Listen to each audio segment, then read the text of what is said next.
Welcome to the continuation of the Tuesday, April 8th Board of Education meeting. The board has been in closed session since 6:30 p.m.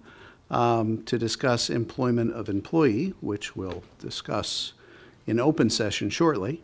We have 6 board members present, 1 absent. So next on our agenda, can you all please rise and join me in the Pledge of Allegiance? I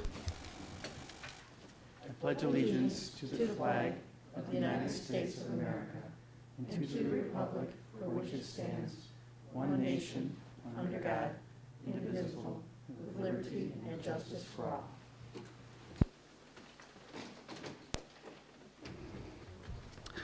Next is public comments. I don't have any blue cards up here, but I don't want to exclude anyone who wants to make a public comment. Oh, thank you. Thank you very much. I have to find it first.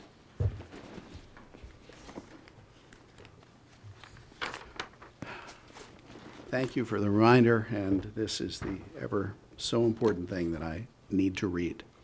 Due to the absence of Board Secretary Karen Stufen, as Board President, I am appointing Shannon Ebner, Board Vice President, to act as Board Secretary for the purpose of tonight's actions.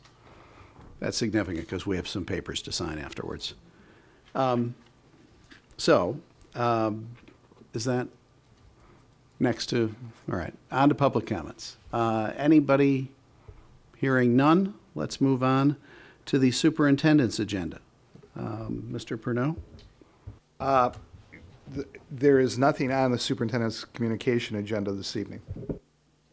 So then we can move on to the superintendent's consent agenda.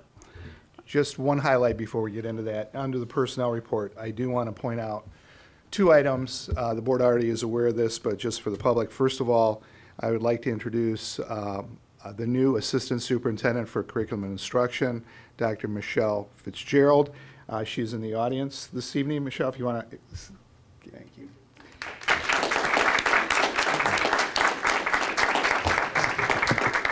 And I believe you have a partner that you would like to introduce to. I did. I brought my husband, Gerald.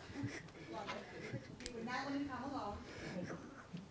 But yes, thank you. So that is on the consent agenda this evening. Also, unfortunately, we also have a resignation of note on the agenda this evening. Brad Hillman, our Assistant Superintendent for Human Resources, has submitted his letter of resignation. He is moving on to other pastures, but I do want to take this opportunity, although he is going to still be with us for the remainder of the school year, just to make sure that I thank Brad on behalf of the community of all the things he's done over the last 3 years. He has been a marvelous Assistant Superintendent for HR. He has put in lots of structure and guidelines that didn't exist 3 years ago, has done a variety of other duties that I won't go into, some of which we don't even want to talk about. It's under other duties as assigned, but it has been a great privilege for me to work with Brad and with Dr. Johns over this period of time. 2 big losses in central office for both of them, but it's really been a privilege to work for both of them. So that resignation, unfortunately, is being recommended for acceptance this evening. So we have items A through H, and I need a motion, please.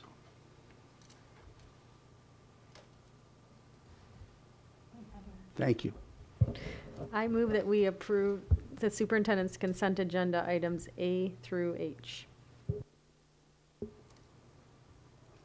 I'll second that motion. Thank you. All right, so moved by Shannon, seconded by John. Any discussion? Hearing none, Mrs. Walsh? Mrs. Ebner? Yes. Mr. McDonough? Yes. Mrs. Bastito? Yes. Mrs. Stufen is absent. Dr. Harrell? Yes. Mr. Bloom? Yes. Mr. Collins? Yes. So that's 6 ayes, no nays, 1 absent. That motion carries.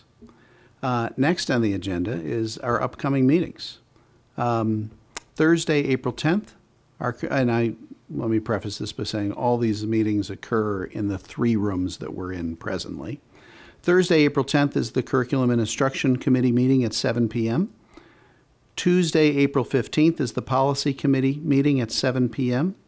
Wednesday, April 16th is the Finance and Operations Committee at 6:30 p.m.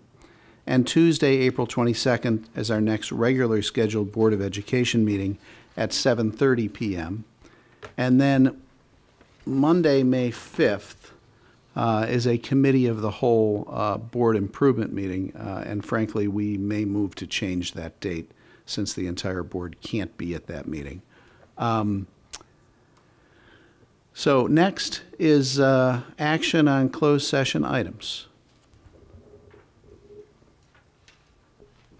I move that the Board of Education approve the resolution authorizing the honorable dismissal of teachers.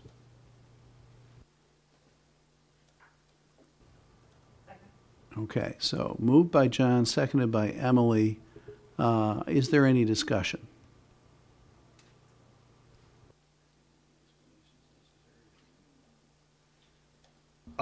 Just for clarification, Brad, why don't you just do a brief explanation for the public of what we're doing this evening? In this particular resolution, the board is simply honorably dismissing those teachers who were either part-time or not full-time employees year-round, and because of their status in the grouping list, they would have recall rights. Many of the teachers that are going to be honorably dismissed this evening will end up being brought back by the district in their current positions once we are confident that we do have those positions available. Thank you, Brad. Yeah, the way the law reads and our contracts read is even to change the number of hours a week a part-time teacher works, we have to dismiss them and then rehire them. So, with John? A point of information. The resolution that we are voting on is in the administrative content, which is not available to the public. Will the resolution be available upon our passage of it? I don't know who can answer this. Yeah, I believe we post the resolution once the board acts on it in public after the board meeting as part of the minutes. Any discussion or further discussion? Okay. Hearing none, Mrs. Walsh. Mr. McDonough? Aye. Mrs. Bastido? Yes. Mrs. Stufen is absent. Mr. Bloom? Yes. Mrs. Ebner? Yes. Dr. Harrell? Yes. Mr. Collins? Yes. So that is 6 ayes, no nays, 1 absent. That motion carries. Now, we have one more motion. I move that the Board of Education approve the resolution authorizing notice of dismissal to non-tenured teachers other than final year probationary teachers. Do I hear a second? Second. Thank you. So, motion to authorize the notice of dismissal to non-tenured teachers other than final year probationary teachers, moved by Emily, seconded by John. Mrs. Walsh. Is there any discussion? Hearing none, Mrs. Walsh. Mrs. Bastido? Yes. Mr. McDonough? Yes. Mr. Bloom? Aye. Mrs. Stufen is absent. Dr. Harrell? Yes. Mrs. Ebner? Yes. Mr. Collins? Yes. That is 6 yeses, no nos, 1 absent. That motion passes. In the speediest board meeting in history, perhaps, anything under board communications? Mrs. Ebner. The meeting on May 5th, we have an outside company scheduled to present. And I'm not sure if, I mean, that's been in the works for about 2 months. So maybe we just have that presentation and then continue the meeting at another date? Well, here's what we have discovered, as Margaret pointed out. That evening is the York Awards night. We didn't realize that. Okay. So Dr. Harrell has a child who will be receiving, I'm confident, more than one of those awards. Yeah, and then that's also something that, oftentimes board members are invited to attend. And we didn't realize that when this was scheduled. Oh, and Mr. Bloom also has a senior that will be getting at least several awards. I apologize. That was not a slight, even though you said aye instead of yes. Well, Malia, do you want to weigh in? How Yeah. movable is that? Well, these guys are from St. Louis, so it's pretty hard to get them. I wonder if we could meet earlier in the, like late afternoon or something? The awards? Yeah. Ceremony. Would that be a Is that possibility? a possibility? That work for people? Yeah, I mean, understanding that they're coming in, so certainly if we can move it earlier, and then we'll try to adjust the schedule. I definitely would like to be there. But if you could move it earlier, then that would be great. I'll check on it tomorrow. Thank you. Yeah, I just want to accommodate everyone and try to cause the least amount of hassle possible, but people have a desire to say what they have to say, and I'm just trying to accommodate everybody's schedule. So, I'm sorry, Shanna, before I interrupt that, okay. The other thing that I wanted to point out, I met with the president of the park board before spring break. And the park board has some concern about this proposal being brought to them by a developer for the redevelopment of what is the old Waverton Hotel. And in fact pointed out that the plan as presented would actually decrease, potentially, very likely, decrease the assessed valuation of that property. For they would tear down the Waverton Hotel, build, I think it's a Starbucks and an LA Fitness, and they have some concern about actually lowering the EAV in a TIF district. I think they expressed some concern they were going to show up at the hearing, and I'm just wondering if we have any concerns or desire to at least monitor what goes on at that public hearing.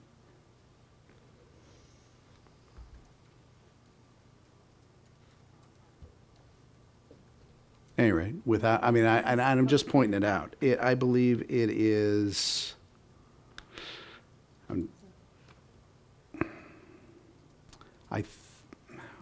I'll have to get back to you with the exact date. I think it's Thursday night of this week. But John, please say what you were going to say, and I think I can find it in the meantime. Has the city adopted a plan? I guess they had to adopt a plan to adopt the district. And there were public hearings that occurred. I'm just wondering, I guess I don't understand the process that went on. There were public hearings to amend the plan? I guess we don't really know, do we? I wish I were more versed in TIF districts than I am, but I know the developer is looking for some variances. They're looking for fewer parking. One thing they're looking for is significantly fewer parking spots than the zoning code would call for. And that's why they have to go to city council, and city council needs a public hearing to do so. The variation has to do with the zoning of Right. the property. That's correct.